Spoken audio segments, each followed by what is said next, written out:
My husband made me serve drinks at his promotion party while his mistress sat in my seat wearing my jewelry. His boss looked at me with pity. I smiled and kept serving. At midnight, his boss stood up to make a toast. He called my name. My husband's face changed. What happened next made her remove my necklace. "Promise me something," Dorothy whispered, her voice barely audible over the hospice room's medical equipment. I leaned closer, holding her hand. She'd stopped speaking clearly 2 days ago, but tonight her eyes were focused, urgent. "Before we continue, I want to thank you for being here. If you believe that quiet dignity deserves recognition and truth matters more than appearances, please consider subscribing. It's free and helps us reach more people who need to hear this. Now let's see how this unfolds. When the time comes," she said slowly, each word costing her, "let truth matter more than kindness." That was 3 months ago. Tonight, I stood in the service entrance of Riverside Country Club, tying an apron over the gray dress Greg had ordered me to wear, and I understood what Dorothy meant. Through the doorway I could see the party already starting. 50 guests from Cartwright Industries, celebrating my husband's promotion to vice president. Champagne. Catered food. A head table where Greg sat laughing, his arm around a woman 20 years younger than me. Brittany. His mistress. Wearing Dorothy's sapphire necklace. The necklace Dorothy wore to her 40th anniversary. The necklace with her maiden name engraved inside the clasp. The necklace Greg stole from her hospital room while I was talking to the hospice nurse about her final arrangements. I picked up a tray of champagne glasses. Nobody looked at me as I entered the main room. Why would they? I was just part of the catering staff. Not the wife who'd stood beside Greg at a dozen company events. Not the teacher who'd spent 15 years working with struggling students. Not the woman who'd sacrificed 3 years caring for Greg's dying mother while he visited exactly 4 times. Just the help. Greg had specifically instructed me to arrive early and make myself useful, instead of sitting at tables, pretending to be someone I'm not. So I'd agreed. What he didn't know was that his mother had left me everything in her will. $2 million. The family home. Every piece of jewelry Brittany was currently wearing. What he didn't know was that his boss William Cartwright's daughter Sarah had been my student 6 years ago, and I'd changed her life. What he didn't know was that at midnight, William was going to stand up to make a toast that would destroy everything Greg had built on lies. I moved between tables, offering champagne, picking up empty plates, invisible. Dorothy's voice echoed in my memory. Let truth matter more than kindness. Midnight was 2 hours away. I could wait 2 more hours. I'd already waited 3 years. The morning had started the way every morning started for the past 8 months. My phone buzzing at 5:30 a.m. Not an alarm. Text messages from Greg. 17 of them this time, all sent between midnight and 3 in the morning while I slept in the guest bedroom down the hall. Gray dress. Not the blue one. Arrive by 5:30. I need help with setup. Bring the good napkins from the linen closet. Don't mention you're a teacher unless someone asks directly. Nobody cares about high school English. I'd sat up in the narrow twin bed that had become my entire world and read through each one. Instructions. Always instructions. How to dress, how to act, what to say, when to arrive, where to stand. Greg said I'd moved to the guest bedroom temporarily because his important work calls were disturbing my sleep. That was 8 months ago. The calls hadn't stopped. I just wasn't invited back. The guest bedroom held exactly 3 pieces of furniture. The twin bed, a small dresser, and Dorothy's old desk. The desk was the only thing Greg let me keep after the funeral. Everything else from her house, 40 years of memories, belongings, furniture, went into storage or got donated in a single weekend. We don't need her old junk cluttering our space, Greg had said, carrying boxes to his car. I'd fought for the desk. Actually fought one of the few times I'd pushed back in recent years. It was where I graded papers now, where I planned lessons for my students, where I existed in the only space that still felt mine. This morning a stack of essays sat waiting. I turned on the small lamp and started reading, my red pen moving across pages while dawn crept through the window. 17 texts from my husband. Not one asked how I slept. By 7 a.m. I was driving 40 minutes out of town to meet Patricia Hendricks at Miller's Diner, a place Greg would never think to look for me. We'd been meeting here monthly since Dorothy's funeral. Patricia, with her silver hair and steady hands that had managed Dorothy's legal affairs for 30 years. me with my questions about what happened next. She was already in our usual booth when I arrived, a folder on the table between us. The portfolio gained another 100,000, Patricia said, sliding papers across the worn surface.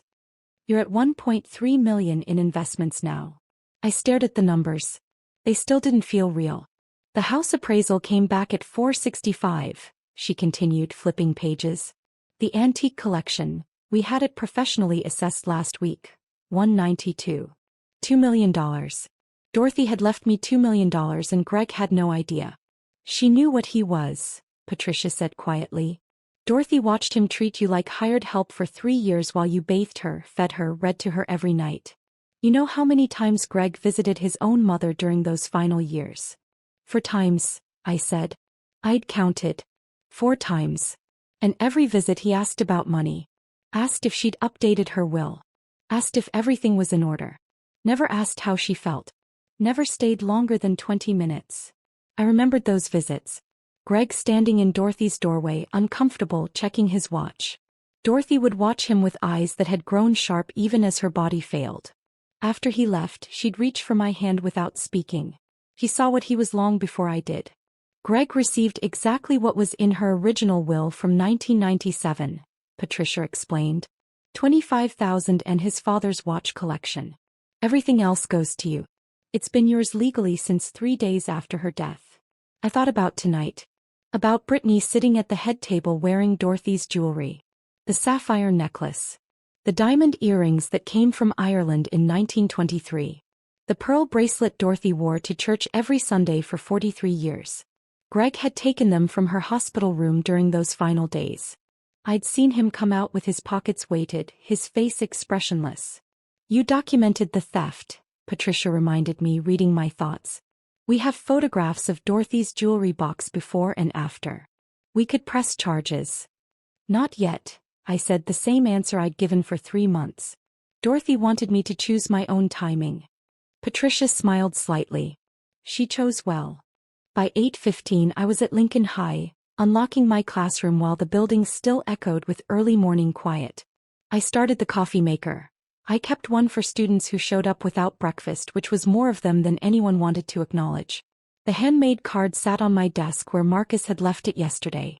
Inside, his mother's note made my throat tight. Thank you for helping my son read his first complete novel at 16. The doctor said he'd never read above 5th grade level. You proved them wrong. I filed it with the others. 3 dozen similar notes stuffed in my desk drawer like evidence of a life that mattered. Mrs. Chin stopped by during my planning period, leaning against the doorframe with the expression that meant she was about to push. The literacy coordinator position, she said.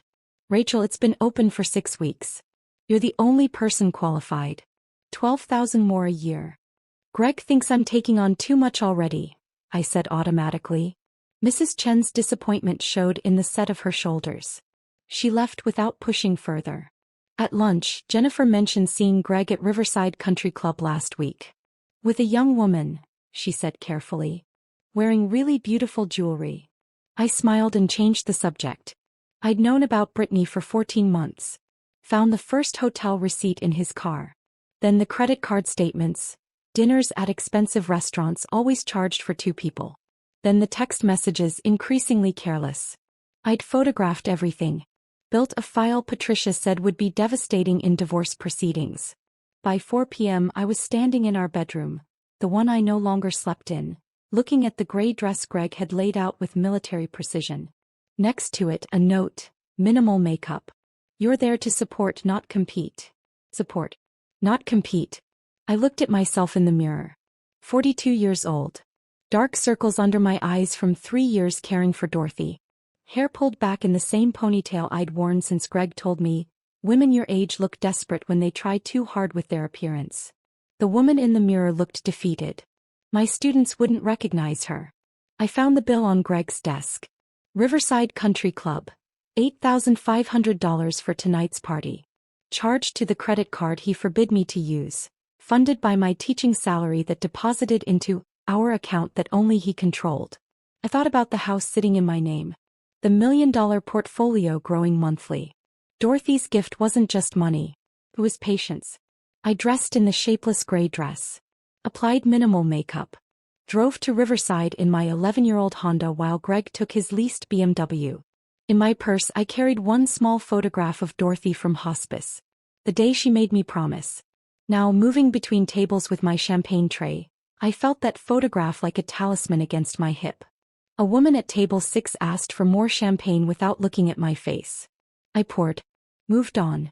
At the head table, Brittany laughed at something an executive said, her hand touching the sapphire necklace absently. Greg caught my eye across the room. Nodded once. Approval that I was following instructions. I nodded back. He thought he'd won. Thought he'd successfully transformed me into exactly what he needed. Invisible, useful, controlled. What he didn't understand was that invisibility had given me something he never anticipated. Time. Documentation. Clarity. And allies he didn't know existed. William Cartwright sat 3 seats from Greg, watching the room with the quiet attention of a man who missed nothing.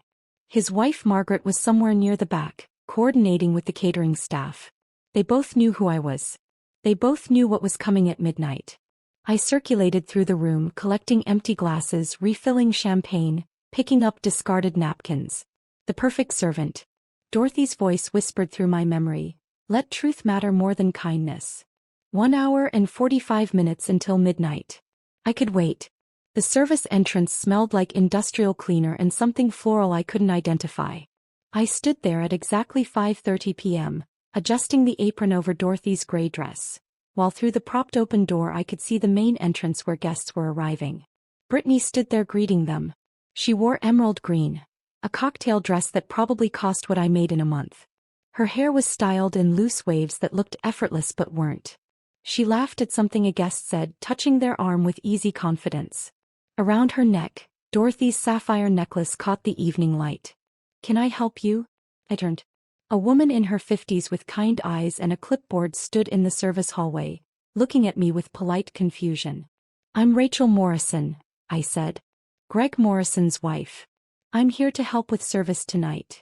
Something flickered across her face, surprise, maybe concern, before her professional mask slid back into place.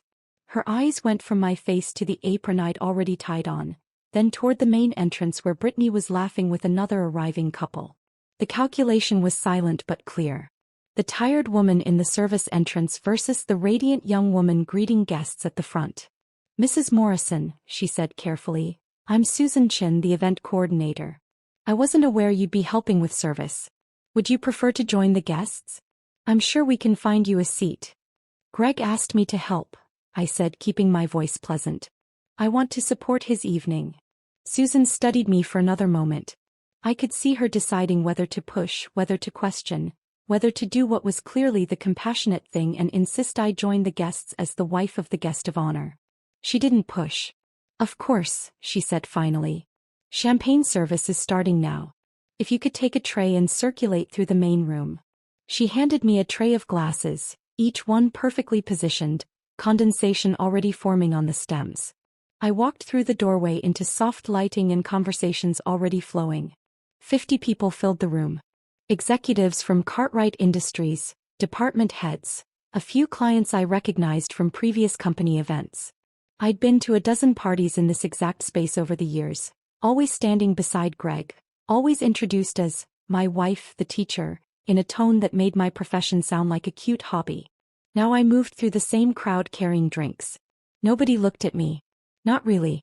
Their eyes slid past the way eyes slide past service staff, past people who exist to facilitate rather than participate. I recognized Tom Henderson from accounting. I'd sat beside his wife at last year's holiday party, talked about her mother's struggle with dementia. He reached for a glass without glancing at my face. I recognized Patricia Walsh from marketing. She'd asked me about teaching strategies for her son who hated reading. She took champagne and continued her conversation without pause. Invisible. Exactly as Greg intended. I moved toward the head table, the tray balanced on my palm with practice I didn't know I had. That's when I saw the jewelry clearly for the first time tonight. The sapphire necklace sat against Brittany's throat, the deep blue stone catching light with every movement. Dorothy had worn it to her 40th anniversary. I'd seen the photos, Dorothy and James dancing, the necklace brilliant against her navy dress, her smile wide and genuine. The diamond earrings sparkled with each turn of Brittany's head. 3 generations.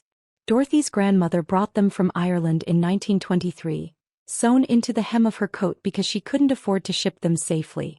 Dorothy told me that story during one of our late nights in hospice, when pain kept her awake and memories were the only comfort I could offer. The pearl bracelet encircled Brittany's wrist as she gestured while talking. Dorothy wore it every Sunday to church for 43 years. Every single Sunday. I'd driven her to St. Michael's each week during those final months, watched her struggle to clasp it with shaking hands, refused her offers to just leave it home. It matters, Dorothy had said. Rituals matter when everything else is falling apart. Now it decorated the wrist of a woman who didn't know any of those stories. Could we get some of those canapés? Brittany's voice pulled me back. She was looking past me, not at me, gesturing toward my now empty tray. Of course, I said. I'll bring some right over. I returned 3 minutes later with mushroom tartlets arranged in precise circles. Brittany took one without looking at my face. The woman beside her, someone's wife, elegant and polished, took another. These are family heirlooms, Brittany said, touching the sapphire necklace. Her fingers traced the edge of the stone with casual ownership. Greg's grandmother's collection. He said they should go to someone who appreciates beautiful things. The woman made an admiring sound. They're stunning. You're so lucky. I know, Brittany said. Greg has such incredible taste.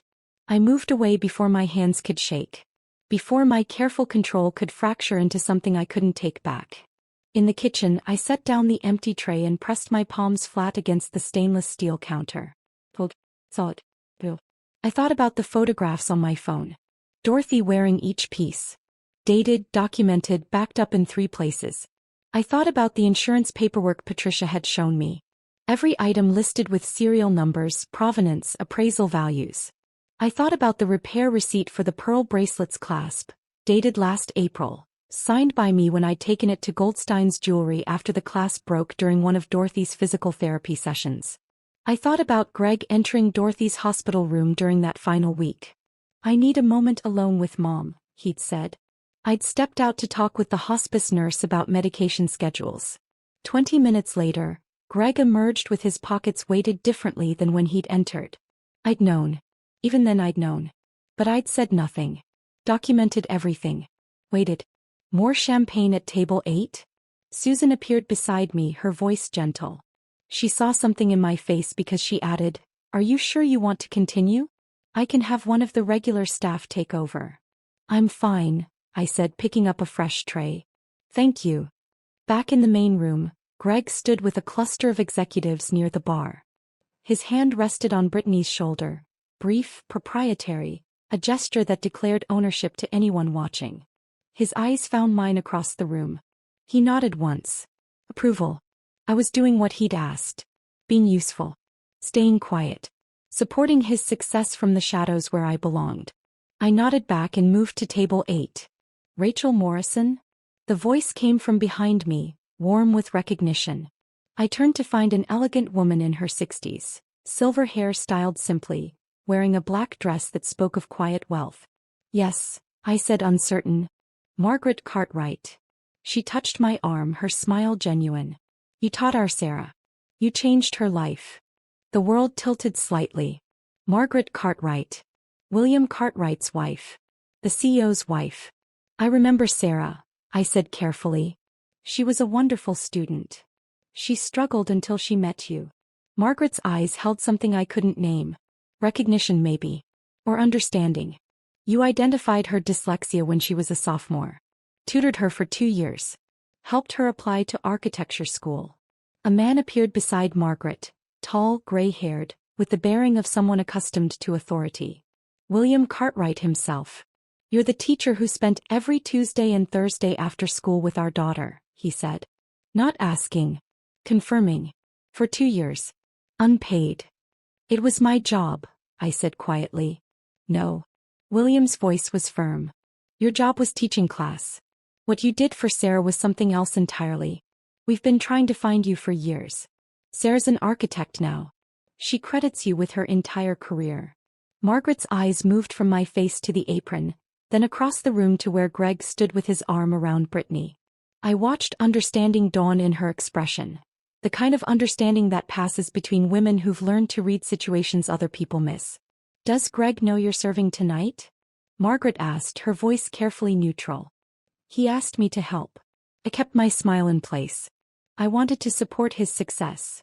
Something passed between William and Margaret. A glance that held entire conversations. William's jaw tightened almost imperceptibly. Margaret's hand on my arm squeezed once, gentle and deliberate. "We're glad you're here," William said finally. Then they moved away to join other guests. But I felt their awareness following me for the next hour. Watching. Noting. Understanding things I hadn't expected them to see. At 8:45, the room quieted as Greg stepped to the microphone. "Thank you all for being here tonight," he began, his voice carrying that confident warmth he used for presentations. "This promotion means everything to me, and I'm grateful to everyone who made it possible." I stood near the kitchen doorway, my tray empty, watching. "When I joined Cartwright Industries 8 years ago," Greg continued, "I knew I wanted to make a difference beyond just our bottom line.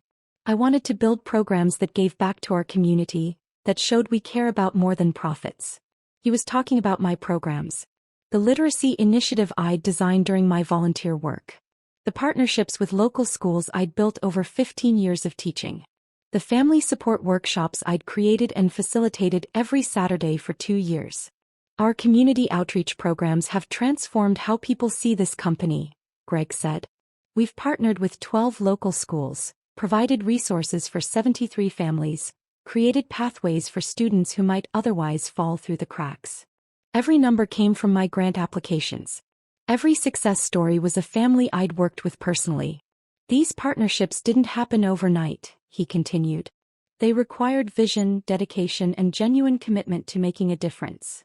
Brittany sat at the head table, radiant. She touched the sapphire necklace, verifying its reality, basking in reflected glory. Several executives glanced toward me. Brief looks quickly hidden. I wondered if they knew. If they understood that the woman holding an empty tray had created everything their VP of Communications was claiming as his achievement.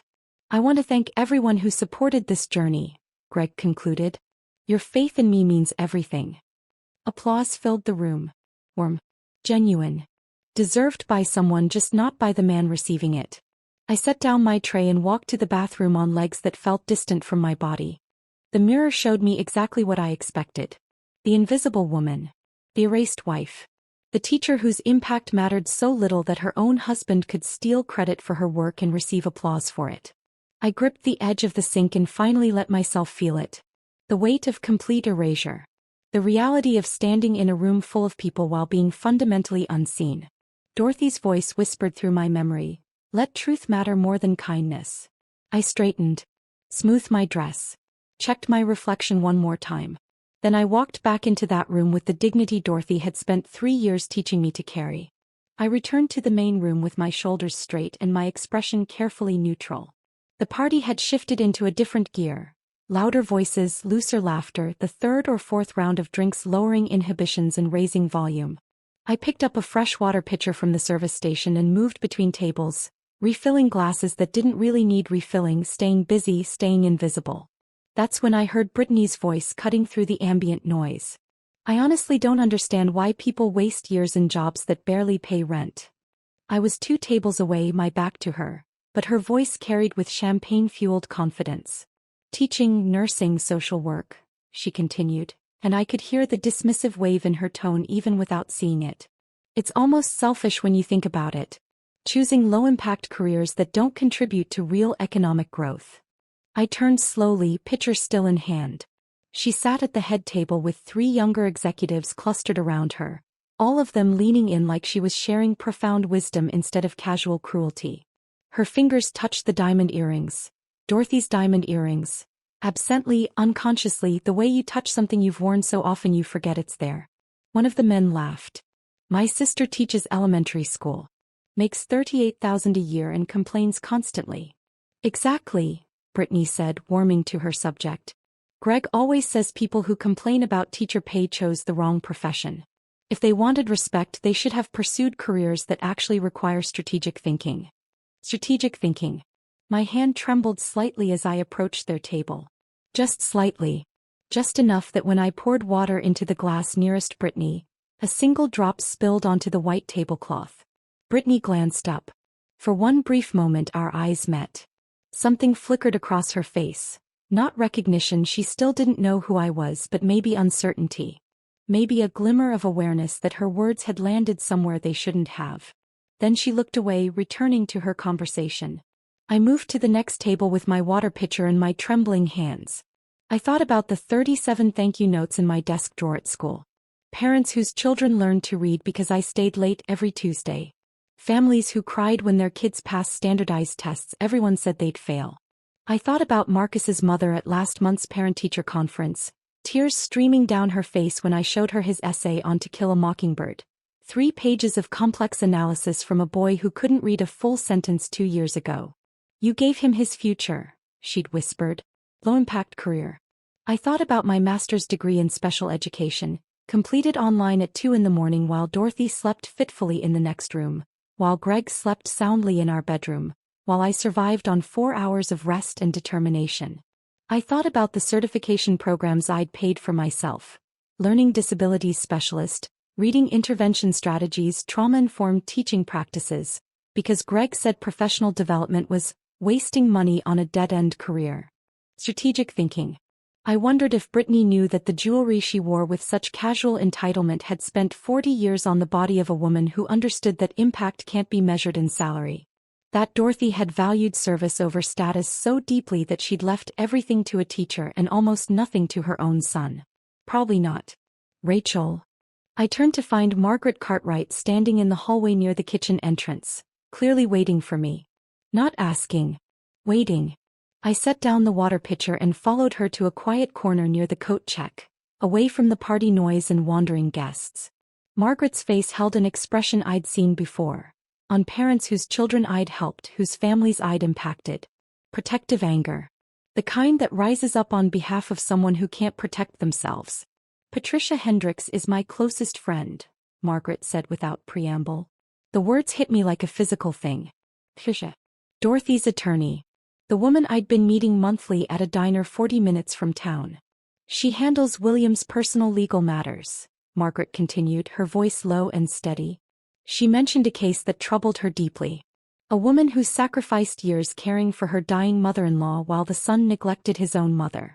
A woman who inherited everything because the mother saw her son's true character before she died. My breath caught in my throat. Patricia didn't mention names, Margaret said, meeting my eyes. But I've known about Greg's affair for 6 weeks. I saw them at Caruso's downtown. Him with a young woman, very cozy, very public. I asked Patricia to look into Greg's background. The hallway felt smaller suddenly. William's company does routine background checks, Margaret explained. But somehow Greg's credentials were never thoroughly verified when he was hired 8 years ago. So I asked Patricia to dig deeper. He paused, letting that sink in. His MBA was never completed. He enrolled at Kellogg in 2015. Dropped out after 1 semester. No degree was ever awarded. I already knew this. Patricia had shown me the documentation weeks ago. But hearing Margaret say it out loud, hearing someone else confirm the lie Greg had built his entire career on, made it more real somehow. The community outreach work he's been claiming, Margaret continued, those programs match exactly, word for word in some cases. The initiatives described in grant applications at the Riverside Literacy Center. Applications signed by Rachel Morrison, volunteer coordinator. The world felt like it was expanding and contracting at the same time. Too big. Too small. Too much information pressing in from all sides. William is speaking at midnight, Margaret said gently. Whatever happens tonight, I want you to know that some people see truth even when others choose blindness. Dorothy made sure you had resources. Now let others help you use them. She squeezed my arm once, a gesture that carried more weight than words, then returned to the party. I stood alone in the hallway, processing what had just shifted. Patricia hadn't just been protecting me. She'd been building a network, creating allies. Dorothy hadn't just left me money. She'd left me connections. I returned to the service area with my thoughts spinning, trying to appear busy, trying to stay invisible just a little bit longer. You're doing great. Greg's voice came from behind me. I turned to find him standing in the doorway, his face flushed from alcohol and triumph, his tie slightly loosened. "Really great," he repeated, with the kind of condescending approval you'd give a dog who'd learned to sit on command. "Brittany mentioned you spilled water at table 6, though. Try to be more careful. These people matter for my career." I looked at him. Really looked at him. The man I'd tutored through college English because he couldn't parse complex sentences in Victorian literature. The man who'd proposed after I helped him pass his final exams, who'd needed my stability to balance his chaotic ambitions. The man who'd slowly, methodically transformed me from partner to servant because his fabricated success required someone to diminish. I could say so many things in this moment. I could tell him about Dorothy's will. About the $2 million sitting in my name. About the house he thought he'd inherited that actually belonged to me. I could tell him about his credentials. About Patricia's investigation. About William knowing the truth. I could tell him that in less than an hour, everything he'd built on lies was going to collapse in front of 50 witnesses. The old Rachel would have stayed silent. Would have avoided confrontation. Would have preserved peace at any cost because peace was safer than truth. But standing in this service corridor wearing an apron over Dorothy's dress, I discovered that silence has different shapes. Some silence is defeat. Some silence is strategy. "I'll be more careful," I said, meeting his eyes with an expression I knew he couldn't quite read. Something in my tone made him pause. A flicker of uncertainty crossed his face before his confidence reassembled itself, before he convinced himself he'd imagined whatever he'd heard in my voice. "Good," he said. "We're almost done here. Just get through the next hour." He returned to the party. I stood alone thinking about hours and endings and the way some performances conclude exactly as they should. I removed my apron. Smoothed Dorothy's gray dress. Checked my reflection in the small mirror near the service entrance. The woman looking back at me wasn't invisible anymore. I returned to the main room just as guests began gathering near the front, sensing something was about to happen. "Mrs. Morrison?" A young woman approached me near the bar. Mid-20s, professional, with an architect's practical elegance and a warmth in her eyes that felt familiar. "I'm Sarah Cartwright," she said tentatively. "You probably don't remember me. But I did. Silly." The terrified sophomore who'd stayed after class in tears, convinced she was stupid, unable to read aloud without panic. "Sarah," I said, and her whole face transformed with relief that I remembered. "I had dyslexia," she continued quickly, like she needed to explain herself. "Couldn't read out loud. Spent most of 10th grade convinced I'd never graduate." "You graduated with honors," I said. "Got into 3 architecture programs." Her smile was radiant. "Because of you. You identified what was wrong. You tutored me for 2 years. You helped me apply to schools when my guidance counselor said I shouldn't bother." She glanced across the room at Greg, at Brittany beside him wearing Dorothy's jewelry. "My parents told me about tonight's setup," Sarah said quietly. "About you serving. About her sitting at the head table. I wanted you to know that some students remember who saved them." My throat felt tight. "My dad asked me to be here for his toast," Sarah added. "He said it was important. He said I'd understand why." He squeezed my hand. "I think you will too." She moved away to join her parents near the front of the room. And I stood there, understanding finally that tonight wasn't just about Greg's exposure. It was about recognition. About being seen. About Dorothy's gift of patience yielding returns I'd never calculated. The clock on the wall read 11:55 p.m. I watched William Cartwright stand, lifting his glass with the kind of quiet authority that doesn't need to demand attention. It simply commands it. 50 conversations stopped mid-sentence. I positioned myself near the back wall where I'd been invisible all evening, my hands empty now, no tray to hold, no pitcher to carry, nothing to justify my presence except that I was here. That's when I noticed them. Margaret stood near the entrance, her silver hair catching the light. Patricia had moved to the side near the windows. Sarah stood to my left, maybe 15 feet away. They'd formed a perimeter around the room. Strategic positions. Coordinated. This wasn't accidental. At the head table, Greg beamed. Brittany's hand rested on his arm, proprietary and comfortable. The sapphire necklace caught the chandelier light like a claim staked publicly for everyone to see. "Thank you all for being here tonight," William began, his voice warm and genuine. We gather to celebrate achievement, and achievement certainly deserves recognition. Greg's smile widened. He straightened slightly in his chair. But achievement has many forms, William continued, his tone shifting subtly. We celebrate those who rise within corporate structures, certainly. Promotions matter. Professional advancement matters. He paused, letting the room settle into the silence. But we should also acknowledge those whose work happens quietly, whose impact ripples through communities in ways that can't be measured in quarterly reports or annual reviews. My heartbeat accelerated. Something in his phrasing, in the deliberate way he was building this moment.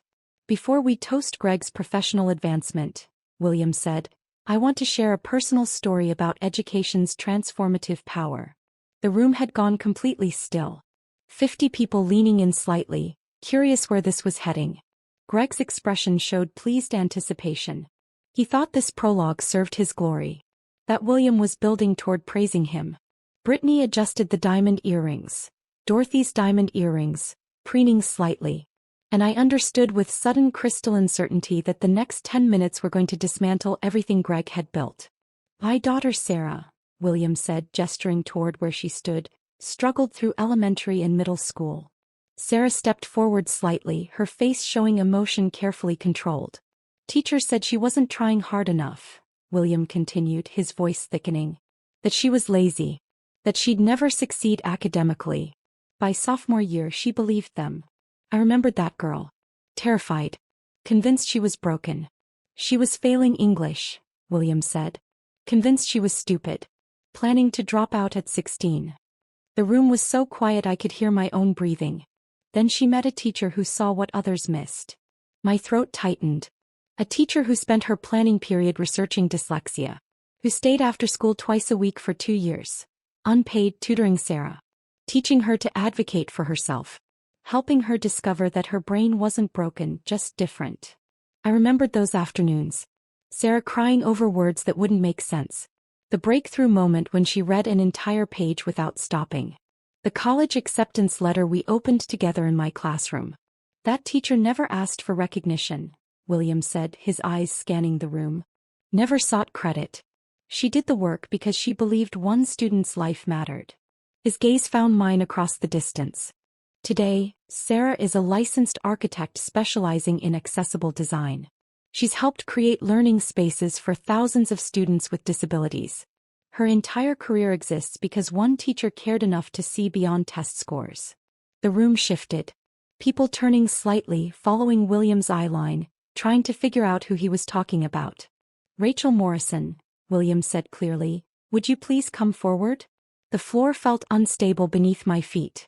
I walked toward the front on legs that felt distant from my body, aware of 50 pairs of eyes tracking my movement. Aware of Greg's face draining of color as he understood that his wife, the invisible server, the dismissed teacher, the woman he'd ordered to help with service, was the subject of William's story. Brittany's hand moved unconsciously to the sapphire necklace, confusion replacing her earlier confidence. When I reached the front, William's hand settled on my shoulder. Warm. Steady. Grounding. Rachel taught my daughter, he said, addressing the room. She's taught hundreds of students during her 15 years at Lincoln High.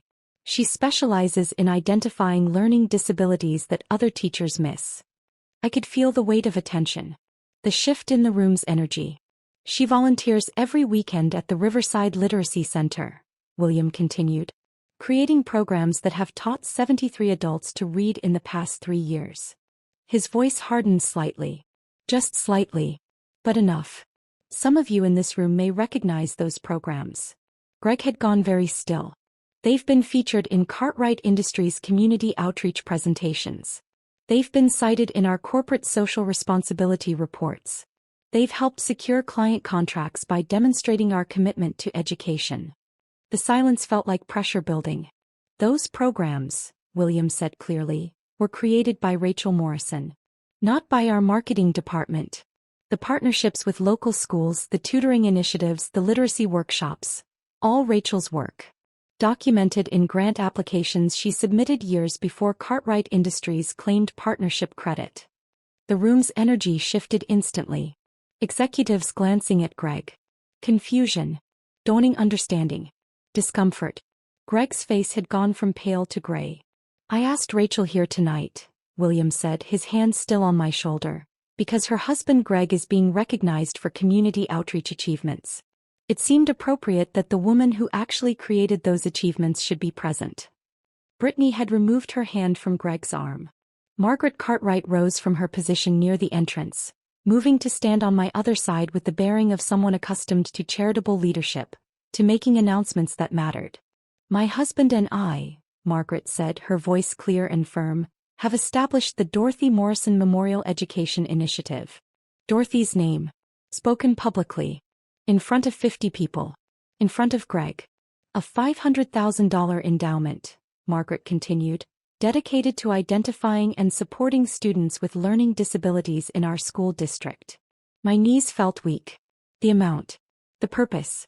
Dorothy's name attached to it. Rachel Morrison will serve as program director, Margaret announced, at an annual salary of $95,000, with full benefits and research budget. $95,000. More than I'd made in 15 years of teaching. More than Greg had ever suggested I was worth.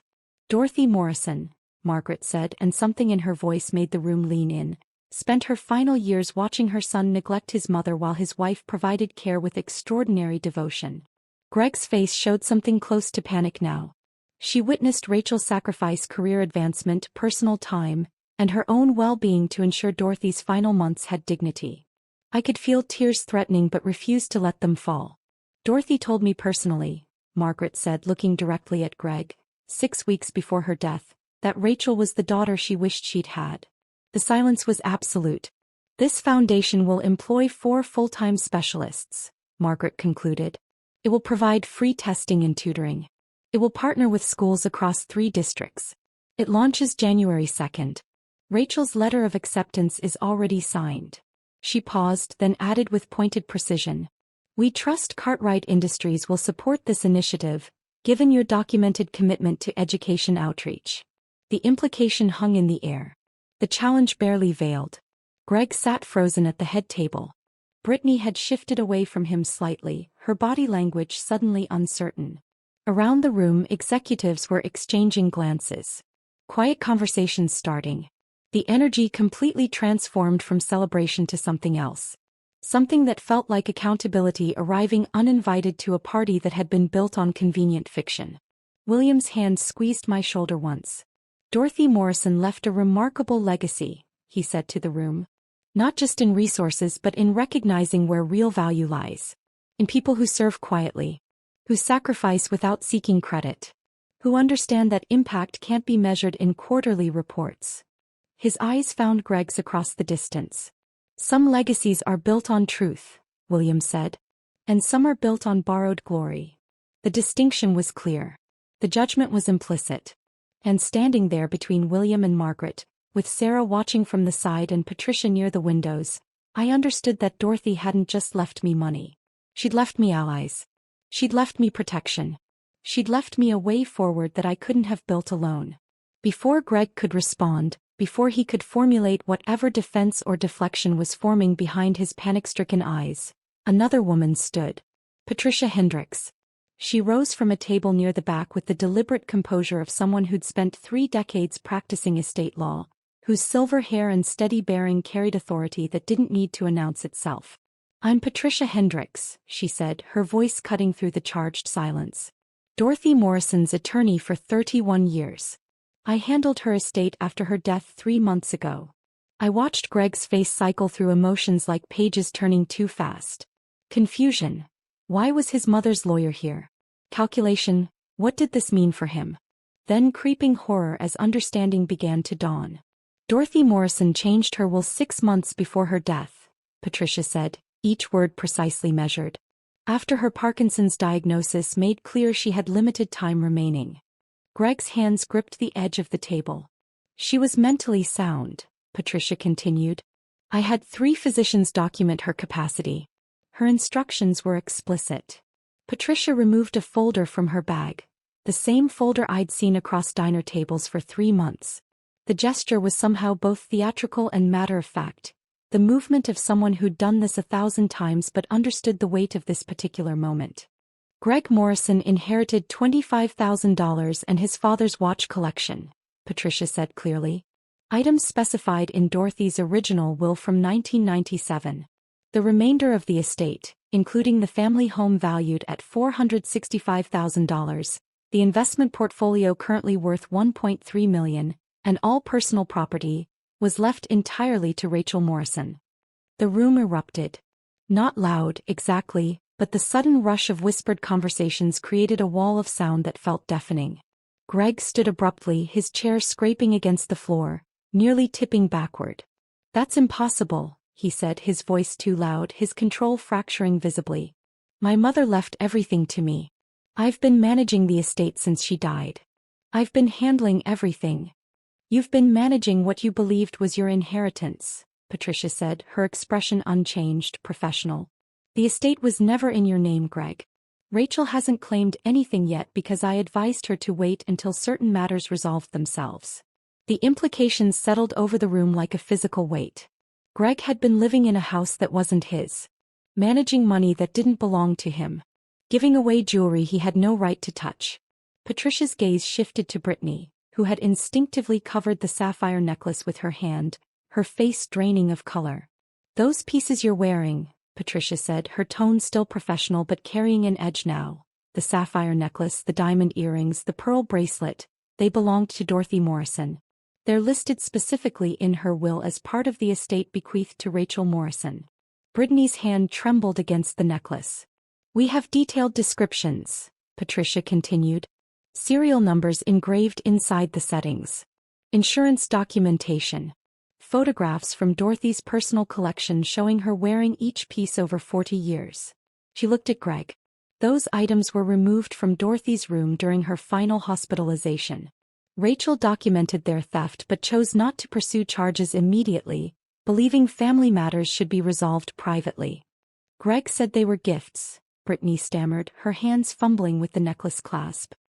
"He said they were family heirlooms. He said I didn't know." Her voice had gone high and panicked. The clasp wouldn't release. Her fingers shook too badly to manage the small mechanism. Margaret moved smoothly from where she'd been standing, crossing to Brittany with practiced ease, helping with the clasp without drama, without judgment, just efficient competence. The necklace came free. Then the earrings. Then the bracelet. Margaret collected each piece carefully, handling them like the precious items they were. "These will be returned to Rachel," Margaret said quietly but clearly enough for the room to hear. "If there are other items, we trust they'll be returned immediately to avoid criminal complications." Brittany nodded frantically, pulling rings off her fingers that I hadn't even noticed before. A gold band. A small jade piece. Each one landing in Margaret's hand like evidence being catalogued. "The pearl bracelet," Patricia said, her tone remaining steady and professional, "has a repair receipt dated April 15th of this year. Signed by Rachel Morrison when the clasp broke. The diamond earrings have provenance documentation tracing them to 1923 Ireland. The sapphire necklace's interior engraving reads, 'To Dorothy Brennan, 40 years of love, James Morrison, 1982. Dorothy's maiden name and her anniversary year.'" He paused, letting that sink in. "These aren't generic heirlooms. They're documented property with clear ownership records."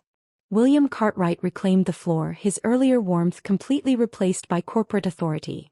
The CO addressing a personnel matter, not a friend making a toast. "When Margaret alerted me to concerns about Greg's background 6 weeks ago," William said, removing his own folder from inside his jacket, "I ordered a comprehensive credential verification. Something I regret wasn't done more thoroughly during initial hiring 8 years ago."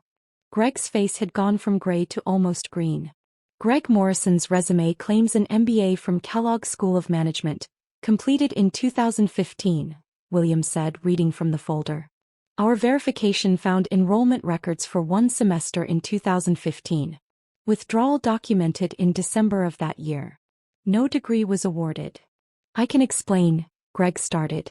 "The community outreach initiatives you've claimed authorship of," William continued, speaking over him, "match word for word in some cases with grant applications submitted by Rachel Morrison to the Riverside Literacy Center between 2019 and 2023. He flipped a page. "Statistical outcomes in your presentations. 73 adults taught to read, 42 families served, partnerships with 12 local schools. These numbers appear in Rachel's volunteer coordinator reports. With her signature, her contact information, her detailed documentation of results. William looked up from the folder, meeting Greg's eyes directly. You built your career on stolen credentials and your wife's volunteer work, he said, his voice hard. Every presentation you gave, every promotion you received, every client you impressed, all of it based on lies and plagiarism. The room's energy had shifted completely. What had been celebration an hour ago now felt hostile. Several executives were standing, moving away from Greg's table as if proximity carried contagion. Greg Morrison's employment with Cartwright Industries is terminated effective immediately, William said, his voice taking on the formal tone of corporate decisions already made. Human Resources will contact you Monday regarding final compensation and exit procedures. Security will escort you from the premises momentarily. 2 security officers appeared at the room's entrance. Their presence clearly prearranged. They'd been waiting. Greg's face cycled through disbelief, then rage, then something closer to animal panic. You can't do this, he said, his voice breaking. I've given 8 years to this company. 8 years of my life. You've given 8 years of fraud, William interrupted sharply. You falsified credentials on your employment application, which constitutes grounds for immediate termination. You claimed credit for work you didn't create, which violates our professional ethics standards. You used company resources to promote fabricated achievements. He paused, then added with cold finality. Cartwright Industries will not file criminal charges regarding credential fraud if you leave quietly. That's more mercy than you've shown anyone tonight. I watched my husband's public destruction with an emotion I couldn't name. Not satisfaction exactly. Not triumph. Something quieter. Something like closure. Like watching a debt balance finally reach zero after years of accumulating interest. Greg turned to me, his face showing betrayal. As if I'd orchestrated this. As if my silence about Dorothy's will had been conspiracy rather than patience, rather than survival. You knew, he said, accusatory, his voice loud enough to carry. You knew about the inheritance and you let me think. I spoke for the first time since William had begun his toast. I knew what Dorothy chose to give me, I said quietly, but my voice carried in the silence. I knew what you chose to steal. And I knew that truth would matter more than my timing. The security officers moved forward. Greg looked around the room, at executives who wouldn't meet his eyes, at Brittany who'd shifted her chair away from him, at 50 people who'd been celebrating his success an hour ago and now watched his exposure with something between horror and fascination. This isn't over, he said, but his voice had lost its conviction. Yes, Patricia said calmly from the back of the room. It is. The security officers reached Greg's table. And my husband, my soon-to-be ex-husband, was escorted from his own promotion party while I stood at the front of the room wearing Dorothy's gray dress, surrounded by the allies she'd given me, holding the future she'd made possible. The security officers guided Greg toward the exit, his protests echoing down the hallway, indignant denials that grew fainter with distance until they disappeared entirely. Silence settled over the room like dust after an explosion. Brittany remained standing near the head table, stripped of jewelry, her emerald cocktail dress suddenly looking costume-like without Dorothy's sapphires and diamonds to lend it borrowed elegance. Her makeup had started to run, mascara streaking down her cheeks. She approached me with hesitant steps, tears streaming openly now. All of her earlier confidence evaporated. I didn't know, she said, her voice breaking. Please, you have to believe me. I didn't know. I stood motionless, watching her unravel, feeling nothing close to what I'd expected. No triumph. No satisfaction. Just a strange, weary recognition. Greg told me his mother left him everything, Brittany continued, words tumbling out desperately. He said the jewelry was his to give. He said you were separated, that you'd both agreed to divorce, that you knew about us and didn't care. Margaret intercepted her gently but firmly, placing a hand on Brittany's arm and steering her toward a quieter corner away from the remaining guests who were pretending not to watch. I followed, more from momentum than decision. He showed me the house, Brittany was saying, her voice high and panicked. He said it was his mother's house that he inherited. He gave me keys. He said we'd live there together after the divorce. I really thought. Patricia joined us, her presence creating a formal triangle. Legal authority arriving to contain the situation. The jewelry theft charges depend on Rachel's decision, Patricia said, addressing Brittany directly with professional detachment. If you cooperate fully, returning any other items Greg gave you, providing a written statement about his claims regarding the estate, confirming the timeline of your relationship, Rachel may choose not to pursue criminal prosecution. Yes, Brittany said immediately, frantically. Anything. I'll do anything. She started pulling rings off her fingers, pieces I hadn't even noticed before in the chaos of the evening. A gold band with a small stone. A jade piece set in silver. She emptied her purse onto the table. Dorothy's reading glasses in their worn leather case. A small jade figurine I recognized from Dorothy's nightstand. A gold pen engraved with DM 1975. Dorothy's initials and the year she'd started her teaching career before marriage. Each item landed on the table like evidence being catalogued. Like pieces of Dorothy being returned one by one. I'll give back everything, Brittany whispered. I never wanted to hurt anyone. I just thought. She didn't finish, but I understood. He thought she was trading up. Escaping her own limitations through proximity to perceived success. She'd gambled her integrity on a man whose achievements existed only in presentation slides and fabricated credentials. She was 28. Ambitious. Willing to overlook inconsistencies because the alternative meant admitting she'd made a terrible mistake. Greg's accomplice and his victim simultaneously. I felt no triumph in watching her humiliation. Just exhaustion. We'll need that written statement by Monday, Patricia said. Everything Greg told you about the inheritance, the house, the jewelry, his marriage. All of it documented. Brittany nodded, wiping her eyes, smearing her makeup further. Margaret handed her a tissue. There's a washroom down the hall. Take a moment to collect yourself. After Brittany left, Margaret turned to me. Are you all right? I didn't know how to answer that. An hour later, most of the guests had departed with the awkward energy of people who'd witnessed something they couldn't quite categorize. Not quite a celebration. Not quite a scandal. Something in between. William asked me to join him in the club's library. A small wood-paneled room lined with books that probably no one read, leather chairs arranged around a fireplace that wasn't lit. Margaret, Patricia, and Sarah were already there when I entered. The intimate gathering felt like a war council convening after battle. I want to apologize, William began. I started to protest. Why was he apologizing? But he held up his hand. I employed Greg for 8 years without verifying his credentials properly, he said. I created an environment where he could steal credit for your work because I didn't ask enough questions about where our community outreach programs actually originated. If I'd been more thorough 8 years ago, tonight wouldn't have been necessary. He looked at me with something like regret. Dorothy contacted Margaret 2 months before she died, he continued. She was worried about you. About how Greg would react to being disinherited. About whether you'd be safe when the truth emerged. Margaret picked up the thread. She asked us to watch for opportunities to help you.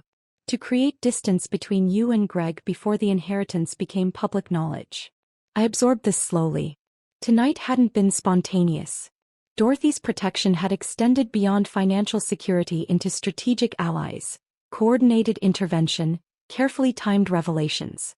The foundation is real, Margaret said. We've been planning it for 6 months.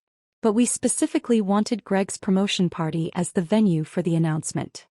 We wanted him to reach what he'd consider his professional peak, William added quietly, before he understood what he'd actually lost. Not just the inheritance, but his wife's respect, his colleagues' trust, his mother's love. The manipulation's scope was staggering. The careful coordination required to engineer tonight's revelations. The strategic timing. The allies positioned around the room. The security officers waiting for their cue. All of it orchestrated. All of it decided. Without asking me what I wanted. I appreciate everything you've done, I said carefully, trying to find words that were honest without being ungrateful. Dorothy's gift. The inheritance, the foundation, the protection. It's more than I ever expected. But, Margaret prompted gently. But I'm not sure I wanted it this way, I admitted. I wanted Greg to face consequences. I wanted recognition for my work. I wanted justice. I paused, trying to articulate something I was only beginning to understand myself. But I didn't want it orchestrated. I didn't want to be someone's proof of concept. Someone's perfect victim who gets rescued by powerful allies who've been planning interventions without asking if that's what I needed. The silence that followed wasn't uncomfortable exactly. Just honest. "You're right," Patricia said finally. "We should have involved you more in the planning. We should have asked what you wanted rather than assuming we knew what was best." "Dorothy meant well," Margaret added. "We all meant well. But good intentions don't excuse taking control of someone's life, even with their best interests at heart." I felt tears threatening and blinked them back. "The foundation is yours to accept or decline," William said. "The position is real, the funding is real, but if you don't want it, if you want to chart your own path without our involvement, we'll respect that." "I want it," I said immediately, because that much I knew for certain. The work matters. The students matter. That part isn't about Greg or revenge or justice. That's about doing something that actually makes a difference. Sarah, who'd been quiet until now, spoke up. "But you need time to figure out what else you want. Beyond the work. Beyond what Dorothy planned or what my parents orchestrated." I nodded, grateful she understood. At 2 a.m., I found myself alone in the country club's powder room while the others handled final logistics. Paperwork for the foundation, arrangements for Monday's follow-up meetings, coordination with building security about Greg being banned from the premises. I looked at myself in the ornate mirror above the marble sink. The woman staring back was vindicated. Financially secured. Professionally elevated. Everything Dorothy had wanted for me. Everything Greg had tried to prevent. But I felt hollowed out. Like tonight's victory had extracted something essential I hadn't agreed to sacrifice. I thought about Greg's face when Patricia revealed the inheritance. The genuine shock. He'd truly believed he'd inherited everything. His theft of the jewelry had been casual entitlement, not calculated crime. I thought about Brittany crying, 28 years old and facing professional ruin for believing a liar's promises. And I wondered if revenge, even justified revenge, even revenge orchestrated by people who loved me, had left me in a place I actually wanted to inhabit. My phone buzzed. 17 missed calls from Greg. 12 voicemails I wouldn't listen to. Text messages alternating between rage and pleading. "You manipulated my mother. This isn't over. Please call me, we can fix this. You'll regret this. I'm sorry, just please talk to me." I blocked his number with mechanical precision, watching his contact disappear from my screen. Then I sat on the closed toilet lid and finally allowed myself to cry. Not from relief or triumph, but from the exhausting weight of being Dorothy's champion. William's proof of concept. Patricia's perfectly patient client. I'd wanted justice. I'd wanted recognition. I'd wanted Greg to understand what he'd destroyed. I'd gotten all of it. And now, at 2 a.m. in an empty bathroom, I had to figure out what version of myself survived success. The door opened softly. Sarah's voice. "Rachel?" I looked up, knowing my makeup was smudged, knowing Dorothy's gray dress was wrinkled beyond repair from tonight's performance. Sarah sat beside me on the antique settee without speaking at first. Just present. The way I'd once been present for a terrified 10th grader who thought she was stupid. Finally she spoke. "When I got my architecture license," she said, "I had this moment where I realized I was exactly who you told me I could be. But I didn't know who that person was yet. Like I'd been working so hard to become successful that I forgot to figure out what success would actually feel like." She looked at me with understanding that went deeper than sympathy. "Tonight everyone saw what Greg did to you. What he stole. What he lied about. And they saw you get everything back. Inheritance, recognition, career opportunity." She paused. "But I watched your face during William's toast. You weren't happy. You were just done." I felt seen in a way I hadn't been all night. "I thought I wanted this," I admitted. "I wanted Greg to face consequences. But now it's happened and I just feel tired." Sarah nodded. "Because revenge doesn't heal anything. It just stops the bleeding long enough to see the wound clearly." She took my hand. "My parents meant well tonight. Dorothy meant well with the inheritance. But they gave you justice, not healing. That part, figuring out who Rachel Morrison is after she stops being Greg's victim, that's your work, not theirs." I sat with that truth. Tonight's exposure was an ending, not a resolution. Whatever came next, I'd have to build it myself from the rubble of a marriage that had ended years before tonight's formal execution. Sunday morning arrived with pale winter light filtering through the country club's tall windows as I said goodbye to Sarah, Margaret, William, and Patricia in the parking lot. "Call if you need anything," Margaret said, squeezing my hand. "Anything at all." I drove back through town in my 11-year-old Honda, the same car I'd driven to the party, but somehow the streets looked different. Unfamiliar. Like I'd been gone for months instead of hours. I didn't go to the house Greg and I shared. The house where I'd slept in the guest bedroom for 8 months, where his instructions and criticisms lived in every room. I went to Dorothy's house instead. My house now. Wiggly. Officially. For 3 months. But standing in the driveway at 9 a.m. on a Sunday, looking at the modest 3-bedroom Craftsman with its peeling paint and overgrown garden, I felt like I was trespassing. Patricia met me there with keys and paperwork, deed transfer, insurance policies, utility accounts already changed to my name. She handed everything over with quiet ceremony, like passing me something sacred. "It's yours," she said simply. "Dorothy wanted you to have a home." The front door stuck slightly when I unlocked it. Everything inside was exactly as I'd left it 3 months ago, the day after Dorothy's funeral when Greg had insisted on going through his mother's things without me present. The house still smelled like her. Lavender sachets tucked into drawers. The ghost of lemon cookies she'd baked every Sunday before Parkinson's stole her hand coordination. Old books. Gentle decline. Memory made physical. I stood in the living room and couldn't move. My possessions sat in the Honda's trunk and back seat. 12 years of marriage reduced to 3 suitcases, 2 boxes of books, and a plastic bin containing cards from students and photos Greg wouldn't allow displayed. That was everything I'd taken from our house early this morning while Greg was presumably still at his brother's apartment, before he knew about last night, before the inevitable confrontation. I started unpacking slowly. My clothes went into Dorothy's dresser, hanging in her closet beside dresses she'd worn to church, sweaters she'd loved, a life carefully preserved.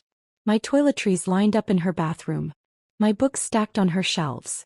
I felt like a guest inhabiting someone else's life. Like I was playing house in a museum. The master bedroom still contained her bed, her nightstand with reading glasses and a devotional book, her closet full of clothes I couldn't imagine discarding. Too much Dorothy. Too much presence. I slept in the guest room instead. White walls, generic furniture, nothing personal. And I dreamed Dorothy was asking me whether I was brave enough to actually live in freedom or just occupy its physical space. Monday morning I woke to pounding on the front door. Aggressive. Insistent. The kind of knocking that demanded attention.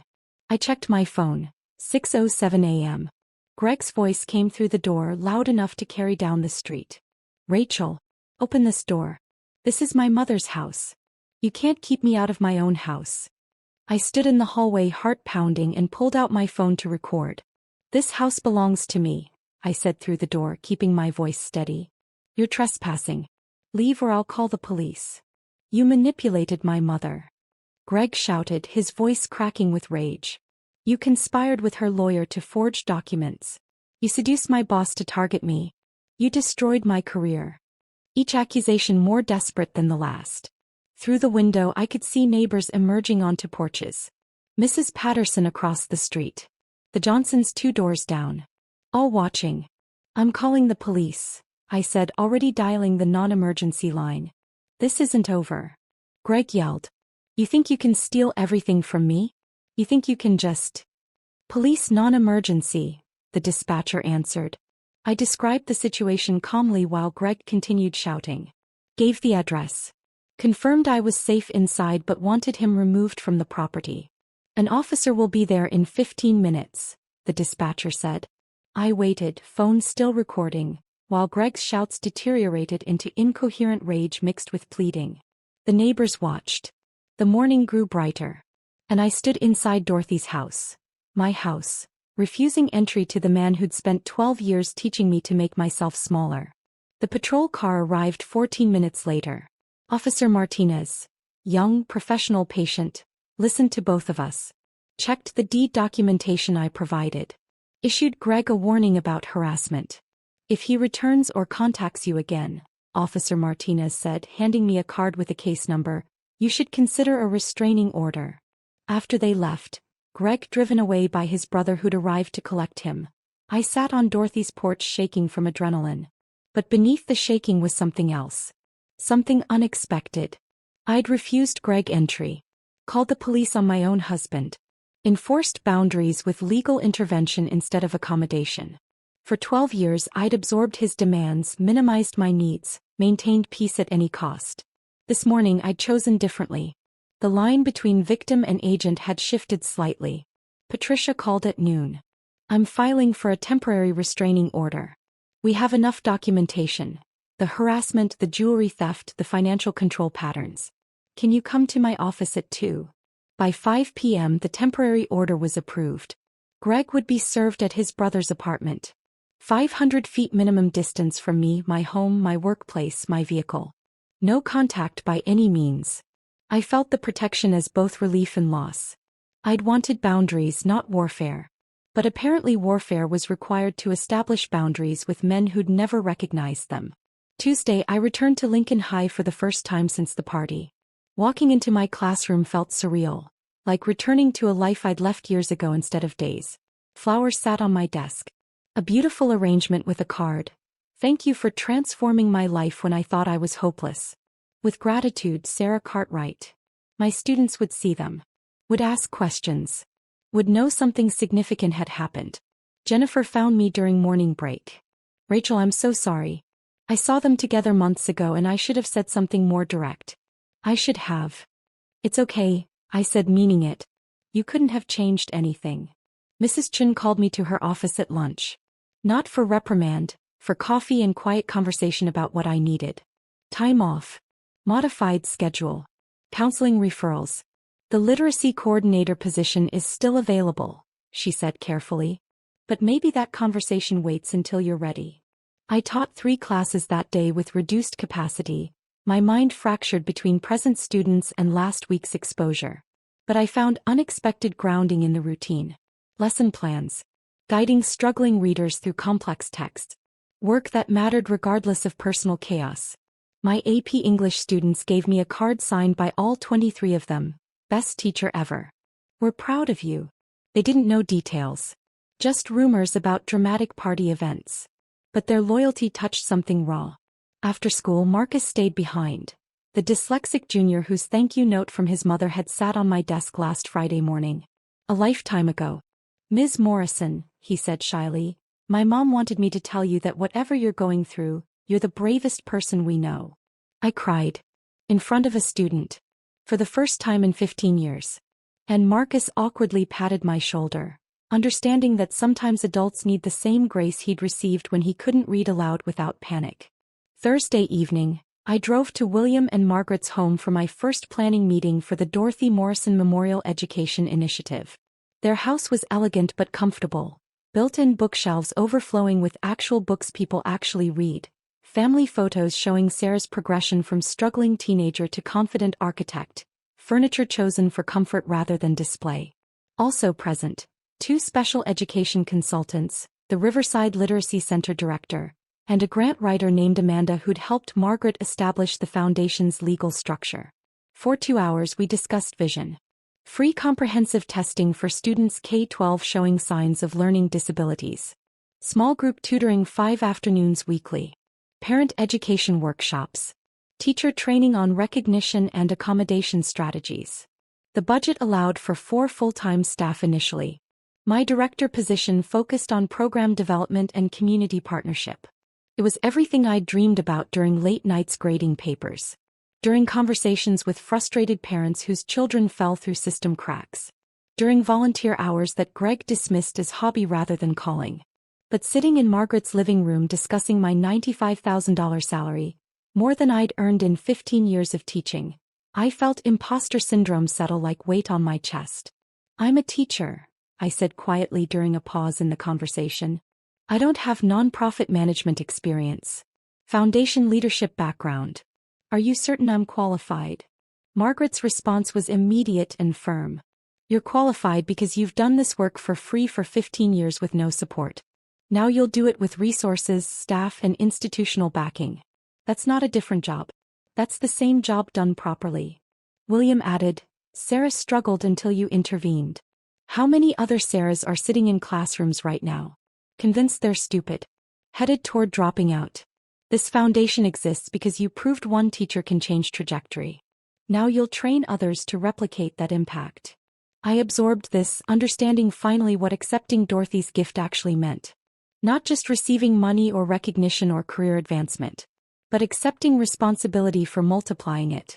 For honoring Dorothy's faith by becoming the leader she'd apparently seen beneath the diminished wife Greg had created. The meeting ended at 9. I drove home to Dorothy's house, my house, through dark streets. And for the first time since the party, I felt something close to certainty about what came next. I pulled into my driveway that Thursday night feeling something I hadn't felt in years. Anticipation instead of dread about what waited inside. The house was mine now. Not legally, I'd known that for months. But emotionally, actually mine. I'd started making changes. Small ones at first. Moving furniture. Hanging artwork my students had given me over the years. Pieces Greg had said were too childish for our home. Painting the guest bedroom a soft blue that reminded me of the ocean.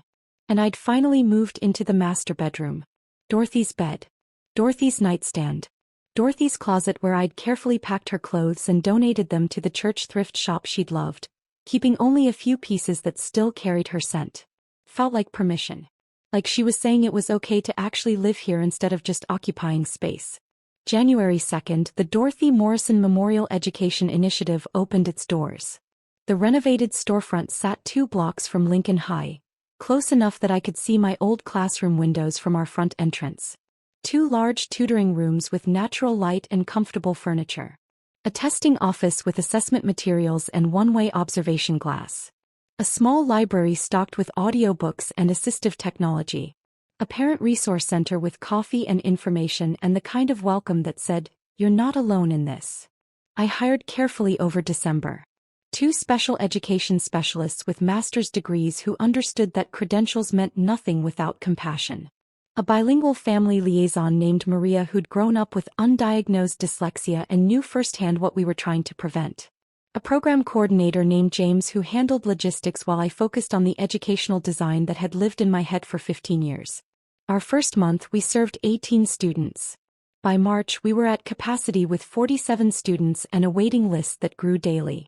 I developed assessment protocols based on what I'd learned over 15 years of teaching. The subtle signs other teachers missed. The patterns that indicated specific disabilities, the questions that revealed struggles kids had learned to hide. I visited 5 schools weekly, conducting workshops for teachers who wanted to learn but hadn't had training.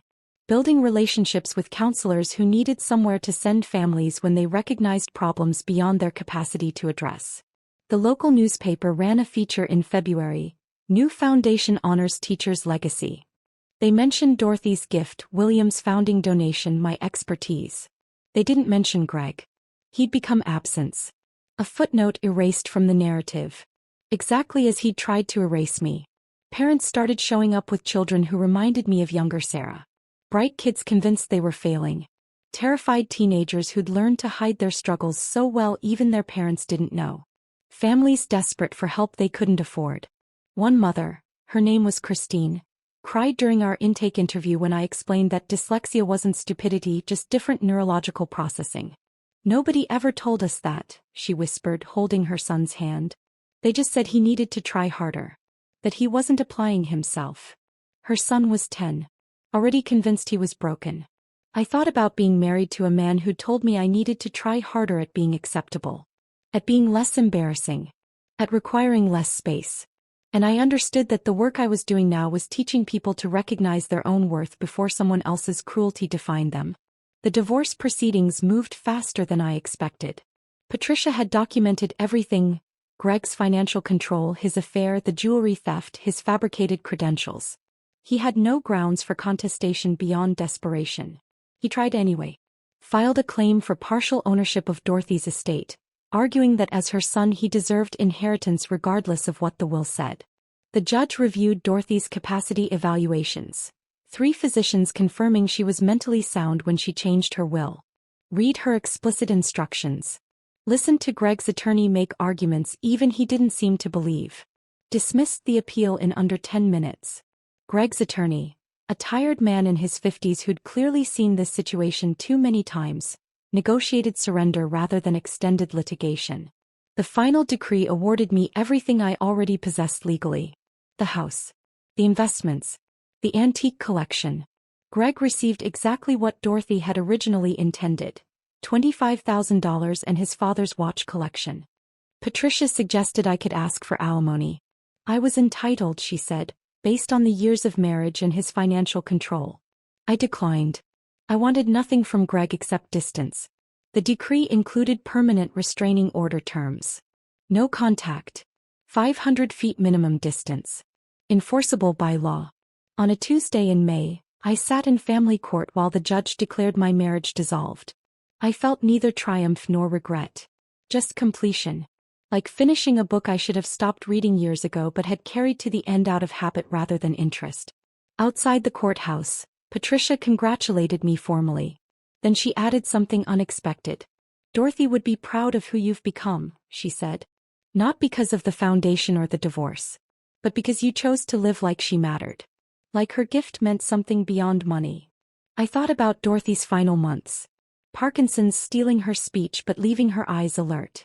Watching me read aloud every evening. Holding my hand during difficult moments. She saw me before I saw myself, I said.